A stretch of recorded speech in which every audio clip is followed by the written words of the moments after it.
5:31 PI. You're listening to Pacific Mornings on 5:31 PI. It is 16 minutes past 8 o'clock for Thursday the 16th of October. Great to be in your company. Now, Jim Bolger, New Zealand's Prime Minister for much of the 1990s, has died aged 90. In a statement, his family said Bolger died peacefully on Wednesday, surrounded by his 9 children, 18 grandchildren and wife Joan. Joining me now to discuss that and much more is our Foreign Affairs Minister and the New Zealand First Leader, Winston Peters. Good morning to you. Good morning. Look, it's a sad day indeed.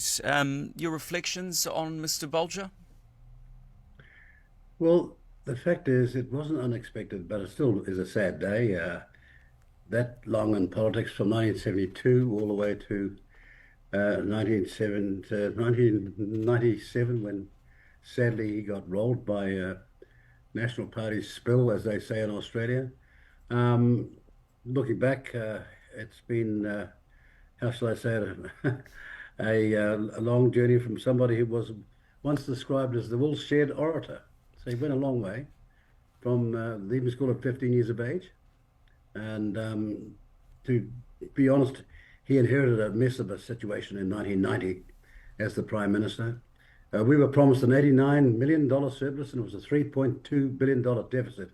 And then, catastrophically, the response to that almost saw him lose the 1993 election. In fact, on that night, it was a hung parliament. That's right. And, of course, you knew Jim Bolger well, and as you've in some ways highlighted, he also led during a time of reform in this country as well. When you look back, and I hate to ask such cliche questions, but what kind of legacy does he leave behind, do you think? I think legacies are for people who leave something in their will. But it's the language of the time. Everybody talks about a legacy.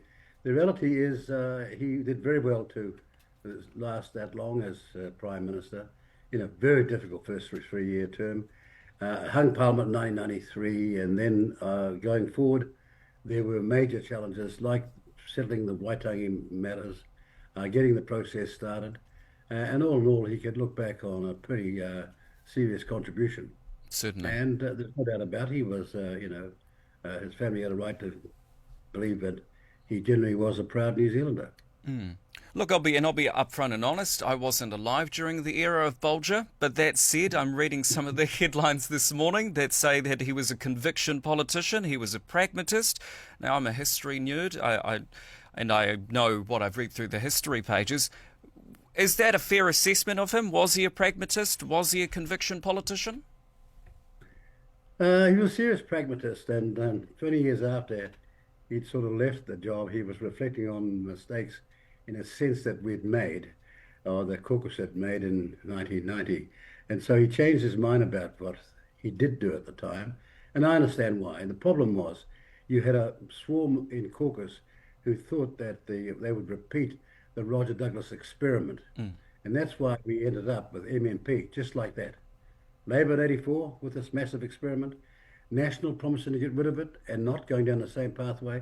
So by 1993, we're voting in a referendum to change the electoral system because it's not listening to the people. That's how it happened. But put all that aside, it's a moment, how shall I say it, when you can say he stood up, he got to be the leader of this country, and he was a better Prime Minister than many have been. Certainly. Look, I just want to get your reflections as well in the complete, utter chaos internally that's happening with Te Pāti Māori at the moment. What do you make of it? Well, it's no surprise, because from the moment it got underway, the Pāti Māori was a different party that we saw turn up of late. In comes the latest crowd, and the arrogance and the contempt for everybody else, to the extent that they're challenging your Maori quantum in your blood. This sort of stuff, and I'm looking there thinking, you turkeys aren't going to last 5 seconds. And no, they're not going to last 5 seconds, they're going to bust up. And they're having a huge row inside the party as we speak, where there's been attack on one member. The former sort of high-placed person is saying that they're a dictatorship. All those things are true. And guess what? That's what I told you a long time ago. So why weren't you listening? No, With not you, crowd. Yes, yes. Look, with that said, I mean, I cannot help but think, and I do like that you mentioned the fact of, I just feel as I'm Māori myself, but proudly Pacifica as well, and I feel in recent years there's been this, even to myself, people questioning just how much Māoridom there is in me. Do you think in some ways that's because of the political movement that's been, perpetuated or spun by Te Pāti Māori? It isn't somewhat, but it really goes back to the, you might call it inverted comma, learnings at university. The sociology claptrap that people are being fed.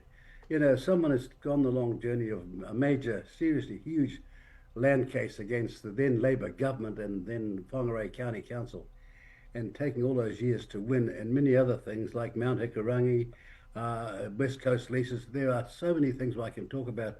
But all those things have been cast aside on the basis, oh, you've got the wrong Maori content, or you're a potato. Well, you know something? The Maori potato is not white inside. You've noticed that? This is how ignorant some of these people are. And then they're being exposed at the moment now because that sort of shallowness was never going to last. And the party that Peter Sharples and Tariana Turia and others and Jimbo Flavel, well, a lot of people call him something else, but I always know Jimbo when I played rugby with him. That party dramatically changed and for the worse. Yeah. So I think something else is going to be formed out of that, perhaps. But in the end, we've had a circus, and dare I say it, a circus that has been fed by the ignorance of the mainstream media, thinking that somehow this is the new future. No, it's not. Because inherently, as we all know, it's deep in our culture. Maori might have all sorts of political views, but they're inherently conservative. And why wouldn't they be? They're here to try and save something that goes back hundreds and hundreds of years. That's the difference. Final question on Te Pāti Māori. How much of this do you think actually stems back to the executive, or dare I ask, John Tamahere as president? All of it. All of it. The breaches of the law, the Charities Act, the Electoral Act, the money, the marae where they were misusing censorship material, the over expenditure, the failure to even now, 2 years after the election, provide an audit of their operations. Every one of the other parties has had to have their audit in on time. But Te Pāti Māori, no. And this is what's wrong with this country. We're never going to get the best out of this country if institutions are having different standards when it comes to Māori. It's a form of inverted racism. What they're saying is, you Māori can't compete, so we're going to be tolerant about that. I find that revolting, disgusting, and racism of the very worst sort. Just very quickly on the coalition, 2 polls this week suggest the coalition could still hold power, but confidence in National itself is slipping. Have you pulled Luxon aside and like, mate, get your house in order? No, I haven't. You know why? Go on. You know why? Well, we're like you. You're out there and you're in a competition for market share. You want more of the airways, more listeners, more viewers, more people paying attention, and so do we all. I mean, am I surprised by this? Not at all. All I'm concerned about is to ensure, despite all the, ostracizing by the mainstream media, that a party called New Zealand First keeps on climbing, and we're going to go on climbing, and turn their stupid polls into confetti.